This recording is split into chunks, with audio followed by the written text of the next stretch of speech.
Sa akin pong sariling monitoring, observation at opinion, mas maraming mga abogado sa ating bansa ang nagsasabi na walang immunity si Vice President Sara Duterte sa kahit anong kaso, especially criminal cases.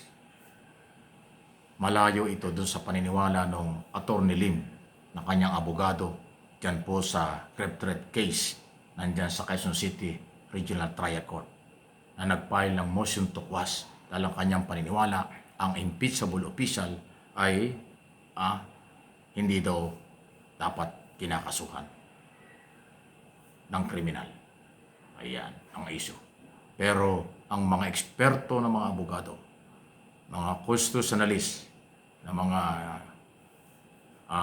magagaling talaga, ang kanilang sinasabi, presidente lang ang merong immunity sa criminal case. Lahat ng impeachable official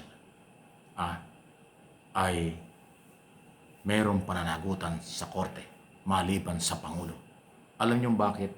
Sa ilalim ng saligang batas, kaya po may immunity ang Pangulo. Isipin mo, kung ang Pangulo ay walang immunity sa criminal cases, at pag ganyan ay nakaupo ang isang Pangulo, siyempre, lahat na lang kakasuhan siya. Kahit na harassment lang, kahit ano lang. Para lang sirain ang kanyang oras at panahon. Wala nang gagawin ng Pangulo kung hindi magpunta sa korte, pagtanggol ang kanyang sarili. Istorbo sa pagiging Pangulo ang ganong mga kaso. Kaya inalis yung immunity. Kaya binigyan ng immunity at inalis yung karapatang siya'y kasuhan. Yun ang ibig sabihin. Kasi isipin mo kung ang presidente ay walang immunity. Di lahat na lang na mga ayaw sa kanya kakasuhan siya. Di wala na siyang ginawa. Ay mahalaga na ang isang Pangulo bilang chief executive, full-time magtrabaho. Kaya nga ang pwede lang sa kanya, impeachment. Subject for approval ng Congress ang impeachment. Yun po yun. So mula Vice President hanggang sa mga impeachable official na iba pa, Chief Justice, Associate Justice, ano pa ba?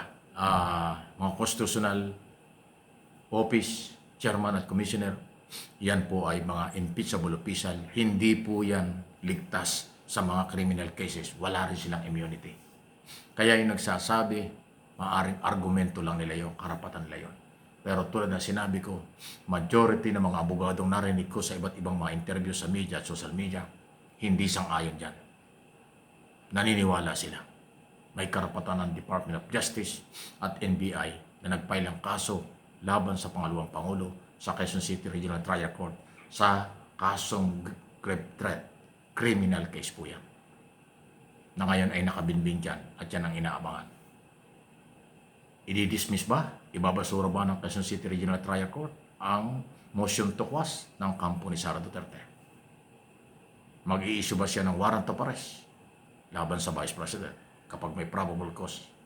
Kasi yan po ay parte ng proseso. Pero huwag kayong mag-alala, bailable naman yan. May pansamantalang paglaya ang grave threat o yung kasong yan. Kaya lang, pag nag-issue ng warrant of arrest ang korte, halimbawa lang, hindi ko pinangunahan. Pag nag-issue, ibig sabihin may probable cause. Ibig sabihin may basihan. So, pwedeng hulihin o voluntary sumurrender para mag-file ng bill si Sara Duterte. Kung hindi siya voluntary, pwede siyang hulihin. Pero bailable, yun po yun. Kung sa oras na maglabas ng warrant of arrest, voluntary siya sumurrender, hindi na siya hulihin. Yun po yun. Maglalagak siya ng pansamantalang paglaya. Yun po yun. Pero pagka hindi dinismiss ang motion to quash, ibig sabihin yan mahabang usapan. Pwedeng magkaroon ng debate ang mga abogado ng Justice Department bilang prosecutors at abogado ng Vice President. Yan po yung aabangan. Ayaw natin pangunahan. Binibigay ko lang yung mga pwedeng mangyari o hindi pwedeng mangyari. Ang korte ang ating laging inaabangan. Sila yung may karapatan.